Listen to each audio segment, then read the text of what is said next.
Welcome to the Wisconsin Sports Fans ninth podcast. It is getting serious. We are almost to double digits. That is impressive that we have held on this long. Joining me tonight is Chris. Welcome tonight, Chris.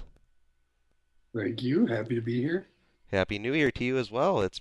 We haven't done any of these in 2018 yet. No, it's a new year and it's kind of the same old podcast, but I think we'll have some interesting new things coming up in 2018 to spice things up and try to get some people involved and make things a little bit more exciting around here. So I look forward to that. Absolutely. If we sound a little different tonight, Chris and I are we both have the Wisconsin sports fans illness that is permeating us. Brian had it. Chris has been sick since the beginning of the year. I just got it. We don't ever see each other, so I don't know how we're all getting it, but we have it. We're passing it through Facebook, apparently. I don't know. Yeah, I think so. So, what I want to lead off with is some of the Packers stuff that we've kind of heard about. Um, in passing, what's happened here in the new year is Ted Thompson stepped aside. He's going to do some kind of a consultation role, and we got Brian Gutekunst. He's the new GM. We have a new offensive coordinator. We have a new defensive coordinator, Mike Patton.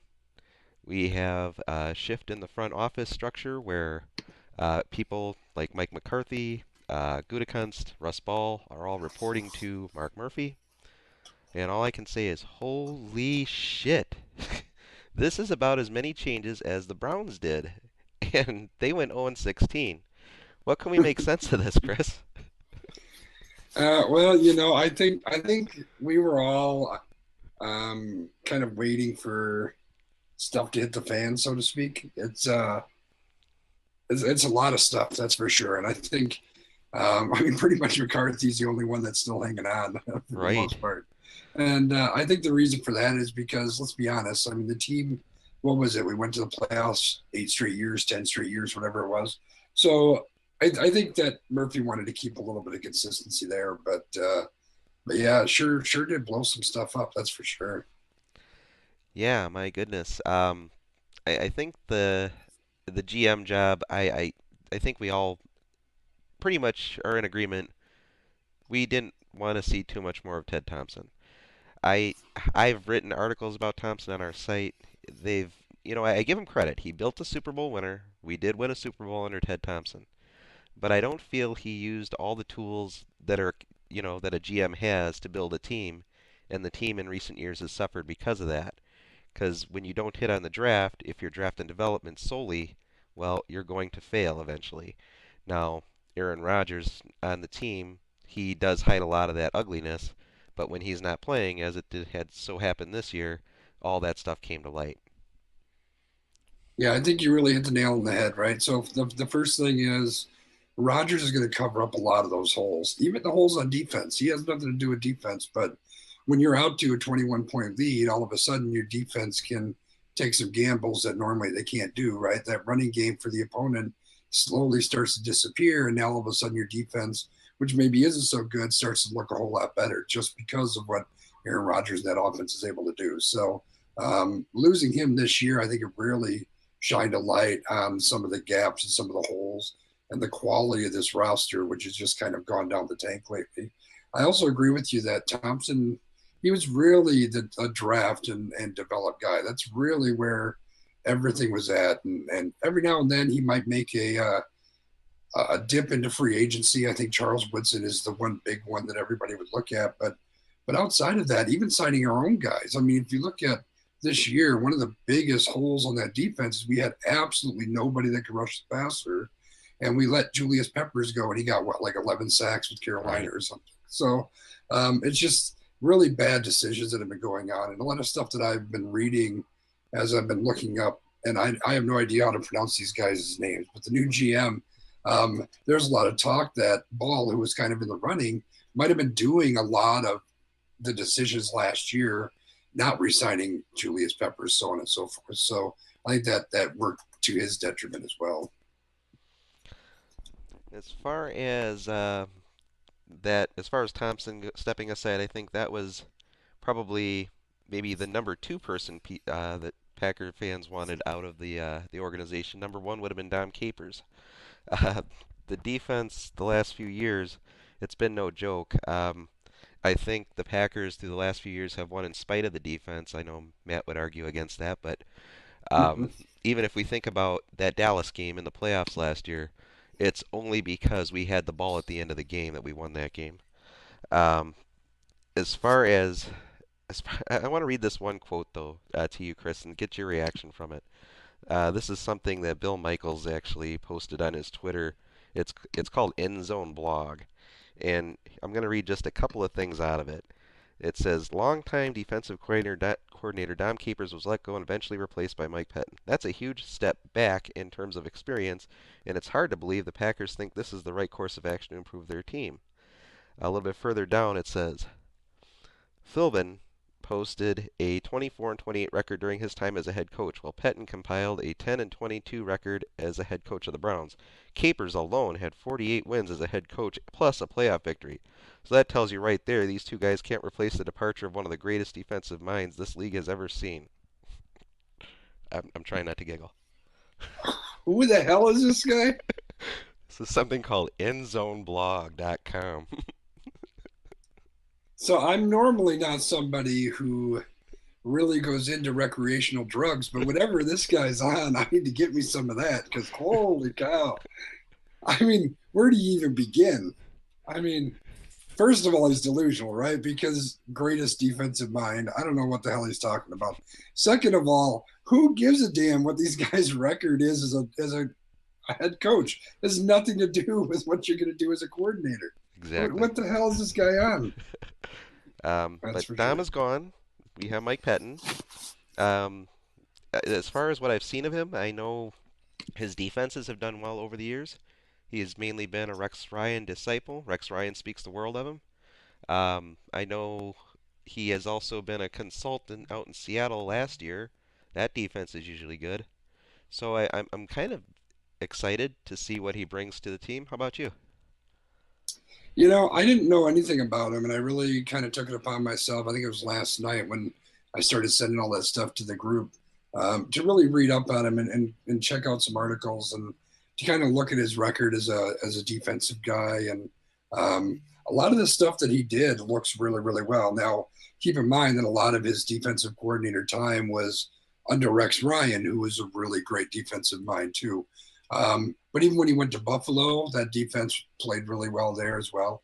Um, the things that really excited me, there was an article, and this is an old article. It's from when he was hired as the Cleveland head coach.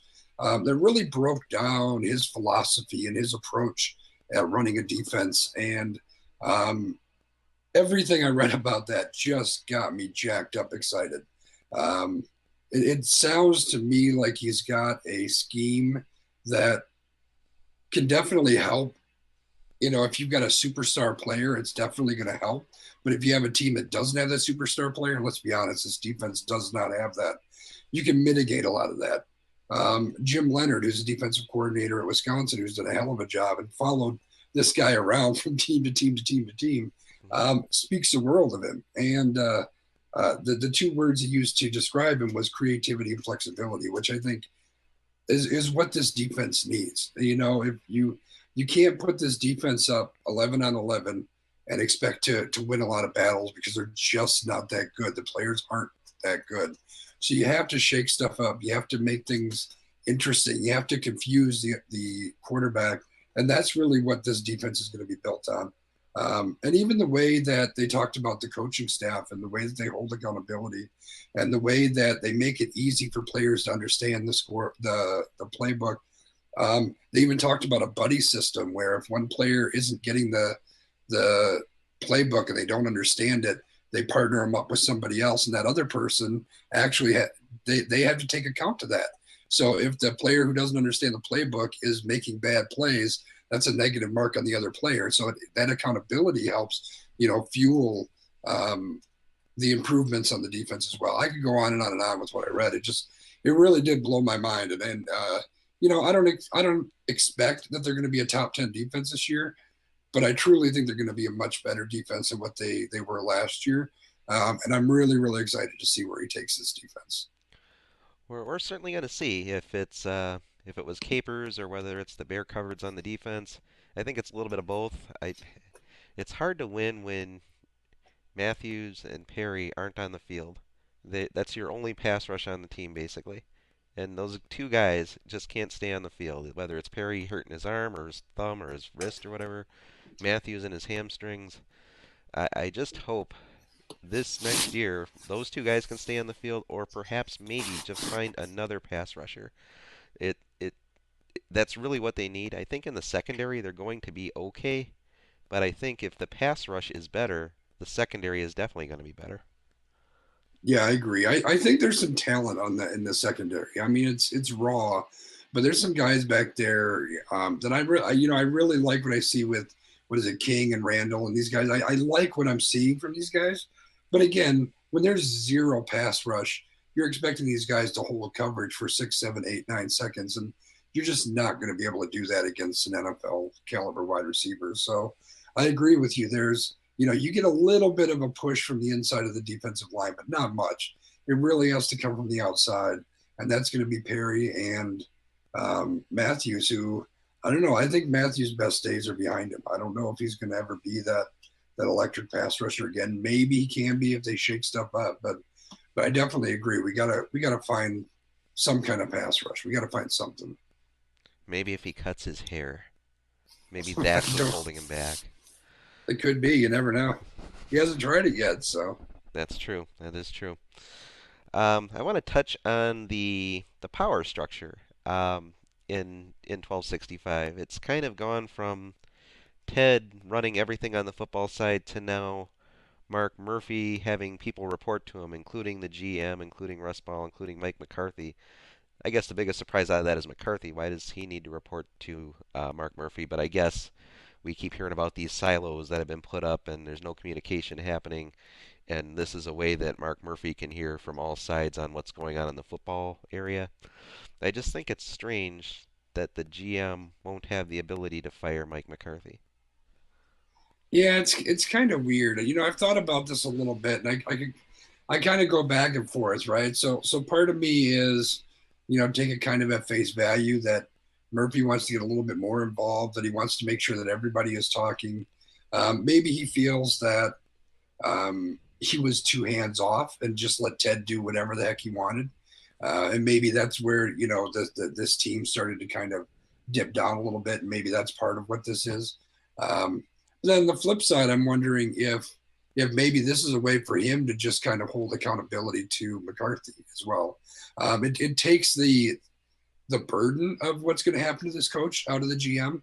I mean, they just gave McCarthy a contract extension. I know it's only a 1 year, but um, it puts all the pressure of what happens to him on Murphy as well. So I don't know exactly what the purpose is behind it. I just hope that it works. That's all I know. It's kind of a prove it time for McCarthy, isn't it? He kind of has the setup he wants. If he can't be successful with it, he might be the one on the hot seat. Yeah, no, I agree. I think that I didn't read a lot of what Murphy had said, but I think at some point he has to realize Aaron Rodgers is what, 34 years old. He Yeah. doesn't have a whole lot of time left. And I know that people hate it when I say we've wasted some of his time, but I truly believe we have in the last, 3, 4, 5 years. We're not putting a product in the field that gives him a legitimate shot to really win a Super Bowl. And, you know, we've been lucky. We went from one of the greatest quarterbacks ever to one of the greatest quarterbacks ever. That just doesn't happen. Right. And the fact that between the two of them, we've really only got two Super Bowl wins. Um, I feel like it should be more than that. So McCarthy should feel some pressure. So these changes then, as far as GM coaching changes, etc., you don't feel these are an overreaction, do you? I don't know. I think that when I look at the Dom Capers thing, and I've never been a big fan of Capers, so I will qualify that out front. I think that's long overdue, 2, 3, 4 years overdue at least. Um, so I think that had to happen. I think offensively, um, I don't know if it needed to happen or not. I think it makes sense. I think we've gotten really stale on offense, and we needed to shake that up. Now, whether bringing back someone else who's already been here is shaking that up, I don't know. But I think that needed to happen. And I think Ted, for the last few years, has really kind of been checked out a little bit. I don't know if it's because of his age, because of his health, whatever that may be. I think he's been handing over the reins a little bit more. And even what was it last year? There was talk about him possibly stepping aside and moving on. So I think that this has kind of been in the making for a few years. Not only do I think it is it not overreacting, I think it may even be um, a little bit too. What is it? It should have happened years ago. Yeah, I'm with you. I'm actually excited about the offense a little bit. I think if Philbin was here during that time. We ran our best offense. It was at its most crisp. It was at the pinnacle of what that Packer offense could be. He's good at adjustments, is what I'm reading about him. He's good with kind of the details, and hopefully him and McCarthy can be on the same page with that offense. Because if that offense can be better, even better, maybe that defense doesn't have to be as good. Yeah, I think the biggest thing that McCarthy really lacks is that adjustments in the moment, right? And I think um, it's one of those things where he needs to play to his strength, right? And his strength is um, he's good at developing quarterbacks. We won't talk about Hunley.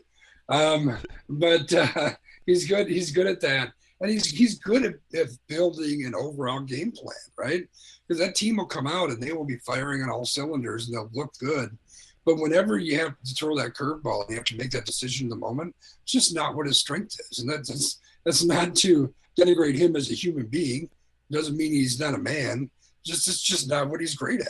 So and I think that he needs to um, just come to terms with that and find somebody that can work with him that is good at that. Maybe it is Phil. And if I hope it is.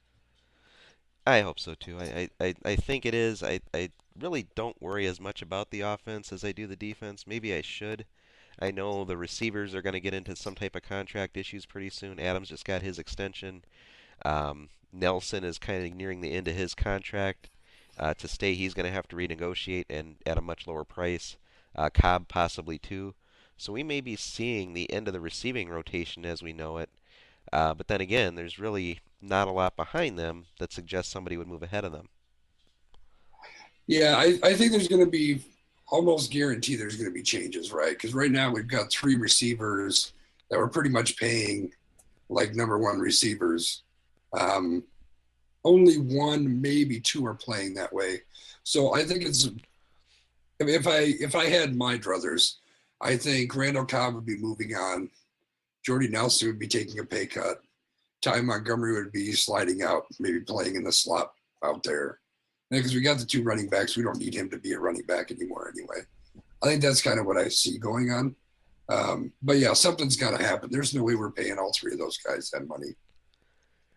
Yeah, you touched on something I think is interesting there, the Ty Montgomery issue. I think it's awesome that he went for the team and actually did go and play running back for him when they needed him.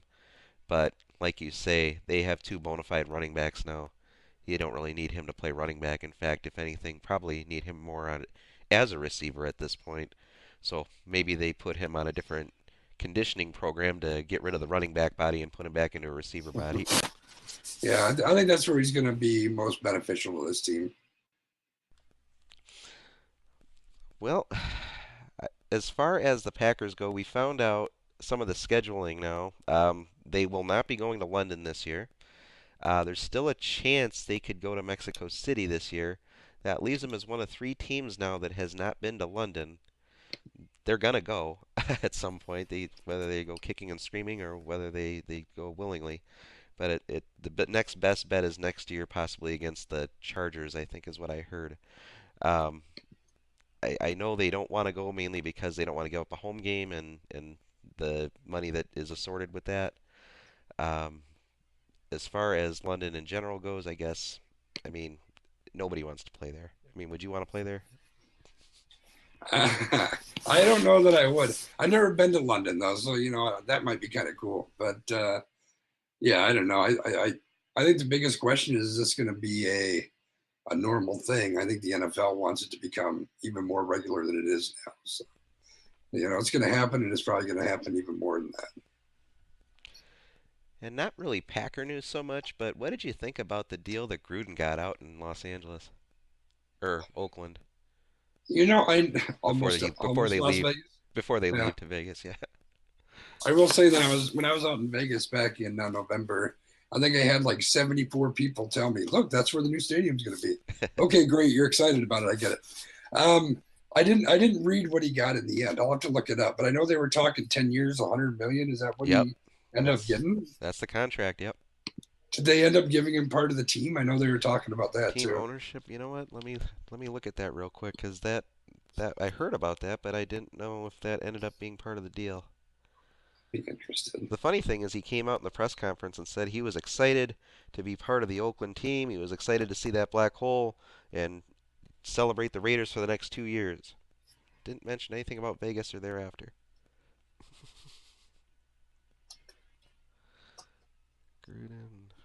How is that not the highest paid coach in the NFL? Bill Belichick, 12 and a half. Wow. Yeah, it doesn't say anything here about it, but it's a lot of money. I love Jon Gruden. I'm a big Jon Gruden fan.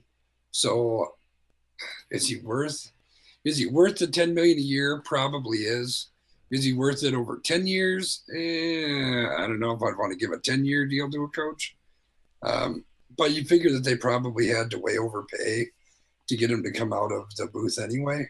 Yeah. So, and what do they have to lose, really? So, I'd be excited if I was a Raiders fan. I'm a big Jon Gruden fan.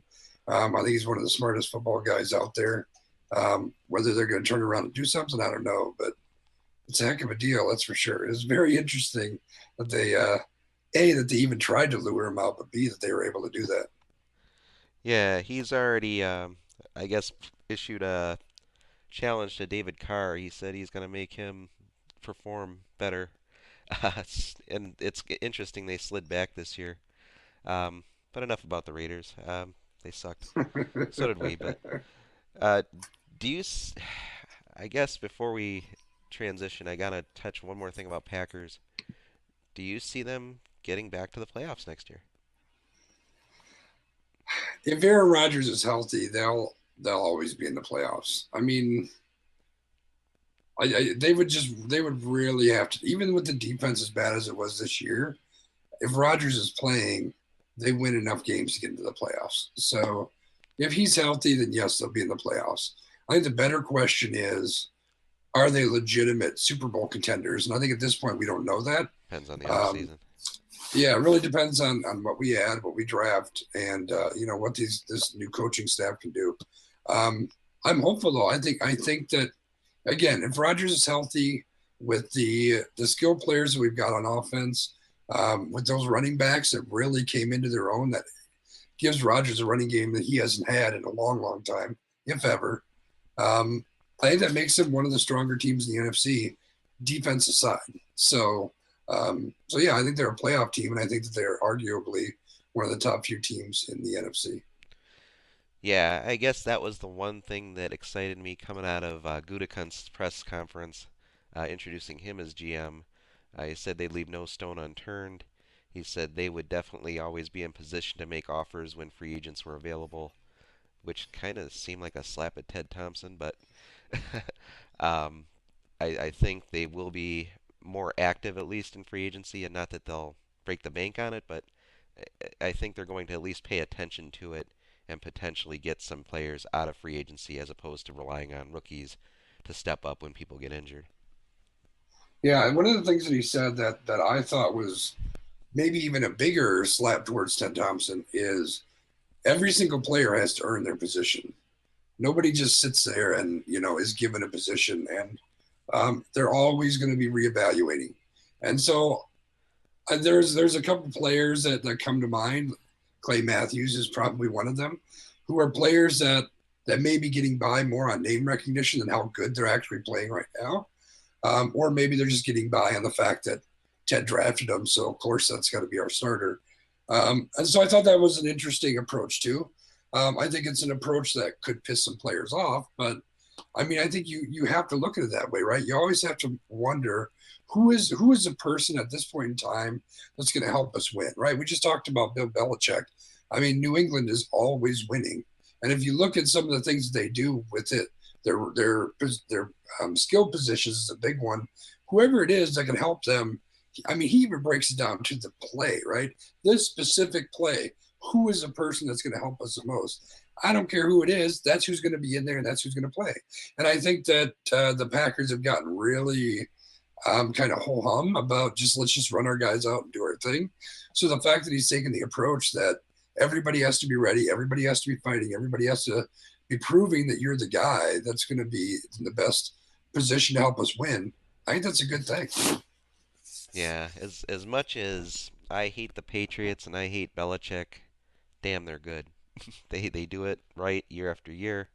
Um, You know? they they find these people in free agency that can end up being major contributors. They draft good, and of course, they play good schemes. Well, I think the bigger thing too is not only are they great at finding guys, but Belichick has zero issue with telling somebody, "You're done. I'm moving on to the next person."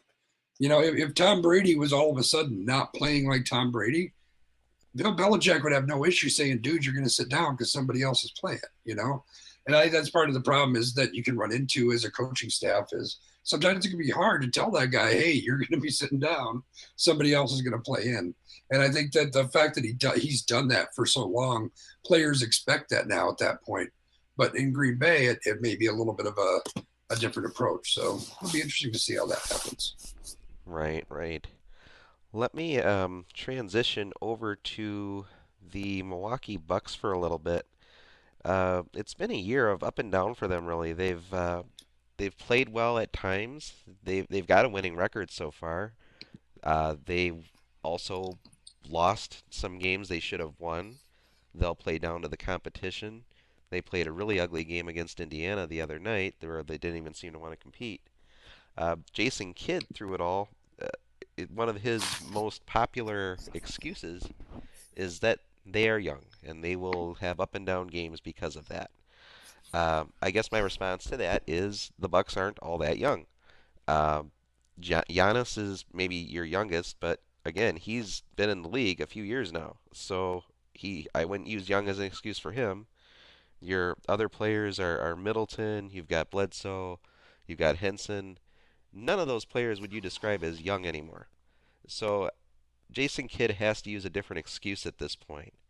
Um, I know you're a Spurs fan. How does Pop avoid these up and down things? What? How is it the team or is it him or how does this happen? Well, I think it's a little bit of both. So, I mean, the one thing that Pop has had throughout most of his career until just this last few years is either David Robinson or Tim Duncan. You have that big, powerful presence that everybody's going to listen to, and they can kind of bring things together, and they do that both on the court and off the court, right? So if you get into a funk like what the Bucks have done here and there, where they're just not playing the way that they need to, or they're not the team isn't amped up or they're not wherever they need to be, you have that guy on the court that's going to make sure that things get done. Even though people like to say Tim Duncan was boring and quiet, you could tell that people would listen to whatever it is that he had to say. But that all starts from that head coach, right? Greg Popovich sets a tone for that entire team. Um, but he's smart enough to know when he's wrong, and he's not afraid to admit when he's wrong, but he also knows that he has to be the one that sets a stage and lets people know this is what we're going to do, this is how we're going to do it, this is why we're going to do it. So I think with the Bucks, what it comes down to is Jason Kidd has to be the one to really set that stage. But you also need that veteran person on the court that's going to be able to rally guys together. And like I said, I'm a Spurs fan. I try to follow the Bucks a little bit, but I'm not sure what their roster is made of. But I think they are. They're a bunch of younger players. And do they have that one person who can stand up and say, "Hey, we need to get this going. We need to get pushing. We need to move forward." That really steady influence that isn't going to get suckered into the big emotional swings. the leader really has to be Giannis. He's their best player. He's their all-star. I know he's their emotional leader. When he's pumped up, that team is pumped up. Um, the average age of the team though is 26. I don't know anybody older than him though that really takes the reins like him. So maybe that's what Jason Kidd is getting at. Um, I don't want to put words in B Money's mouth, so I'm just going to read his post about it. He says, when you look at the team as a whole, they aren't that young. Average age is 26. Kidd, to my knowledge, isn't calling plays during timeouts. He's still being coached by staff in situations. I like Kidd's hiring, but I think it's time to move forward. So B Money is pretty much done with Kidd. um, then again, I don't know who's out there. I don't know who you go Yeah. after in replace with what's out there. So that's probably not even a starter there. Yeah, I think to your point, you called out that Giannis really has to be the person that gets the team back together. But if you are as emotional as he is, it's going to be very hard, right? So if he's having that game where he's down and he's not hitting his shot, or maybe he's getting roughed up, or whatever it may be, how is he then going to be able to emotionally put that team on his back? He's really not going to, or he's going to struggle with that because he's a very emotional player. You know what I mean? And I think that's really what they need is that who can be that calming influence? Who can be that? And it doesn't even need to be somebody who's a great player that's scoring all their points, right? Because Giannis is clearly the number one guy on this team. But it could be some, over the hill center who can barely move, but that's the guy who's going to get up and he's going to say something. He's going to bring guys together. He's going to get people moving in the right direction. And that's kind of what they need is they just need that presence. Whether it's someone who's old or not doesn't really matter, but it has to be somebody who's willing to stand up and have that voice. As far as replacing Jason Kidd, I don't follow the NBA enough to know who's out there to replace him. But I think the thing to keep in mind as Bucks fans is this is the most success the Bucks have really had in a long time. And I think a lot of that is because of their front office and their coaching. They haven't had a lot of consistency. They haven't had good people in there. I would I would be very careful about hoping for Jason Kidd to not be around anymore because I think he's done a lot of good. Is he the right coach? I don't know. I can't really say. But I think you got to be careful what you wish for there because I mean he's only been there a few years, right? 2, 3, 4 years, something like that. Right. So I don't know that it's time to see him go, but clearly they need to shake something up somehow. You definitely touched on something there too with centers. I know ever since the Bucks traded Monroe away for Bledsoe, which was a good deal. Bledsoe has played well. He's been another creator on the floor, and by all accounts, he has worked and meshed well with this team. But it left this team without somebody in the middle who really can be a scorer like Monroe was. So there's been speculation that the Bucks might go after DeAndre Jordan. We've heard a little bit less about that as time has gone on. Also, one thing I've seen is Andrew Bogut might be another option that they're looking into. We'll see how that all works out, but I do think after watching them a few times now, they're lacking a center presence that really could win some of these games that they've been inconsistent in. Yeah, I think DeAndre Jordan would be an amazing add to this team. If they can get somebody like that, that would really make a big difference defensively, and well, I guess both offensively and defensively. But on the court, they're going to help. But again, just that big presence on the floor and in the locker room is something that would really help this team. So we'll see what happens. Hopefully, they can get something added to kind of round out this roster as they get closer to the playoff time, which they certainly look like a shoe in for at this point. Exactly, exactly. So we'll see how the Bucks season shakes out. Um, touch a little bit on Brewers. Brewers haven't. There hasn't been a whole lot of news Brewer wise. The latest signing was a pitcher named Boone Logan. Uh, exactly. Um, he's 33 years old. He is going to be basically a lefty specialist coming out of the bullpen. Um, he will, especially since Hader really isn't considered a lefty specialist. He's more of just somebody coming out of the bullpen. Um, Boone will be the lefty specialist. So we'll see how that shakes out. You have anything that you know about good old Boone? No, I don't know a whole lot about him. I think the thing is David Stearns isn't pressing to do a whole lot. I think this team as a whole has been in a pretty decent spot. So I think the fact that there's not a whole lot on the surface that's happening isn't a super big surprise at this point. Yeah, the hot stove has been a quiet stove so far this year, It, is what it I would has say. been, yeah. But Um, that's throughout all of baseball though. That's not just in Milwaukee. I think overall it's been more of a quiet off season so far. So, there's still some crazy yet to happen, I think. yeah, we'll see. I definitely think there's some things that are going to happen yet. Um, Pitchers and catchers report soon, so that's good news, right? We're Can't wait for that. very close to that. That's always an exciting time, especially since we have no football that we're really eagerly awaiting anymore. Um, That's true. Basketball, we're kind of in the middle season doldrums, so baseball's really our next big hope. Um, Let me touch on one other thing football wise. Uh, do you think this is the perfect season that the Vikings reach the Super Bowl? Uh, you know, it's so hard to say anything good about the Vikings. Um, I think this is going to be the year, and here's why I say that. I feel like the Vikings are very, very. I mean, they very easily could have an argument for being the best team in the NFC. But I think the only teams you could really, over the course of the season, put in that same vein would be Philadelphia or the Rams. I've been really big on the Rams. I love watching them play, but they, less than great. And I don't. Did they even win this last week? I don't think so. I Maybe think they lost. Um, I think right now, obviously Philly with Carson Wentz being injured, um, they're next to nothing at this point. I think that the big question mark is going to be New Orleans. New Orleans is playing out of their flipping mind right now. Um, I think that's a team, and that they match up this week. So that could be the one. I think if they get past New Orleans, though, I think Minnesota goes to the Super Bowl. Even though it makes me sick to my stomach to say that.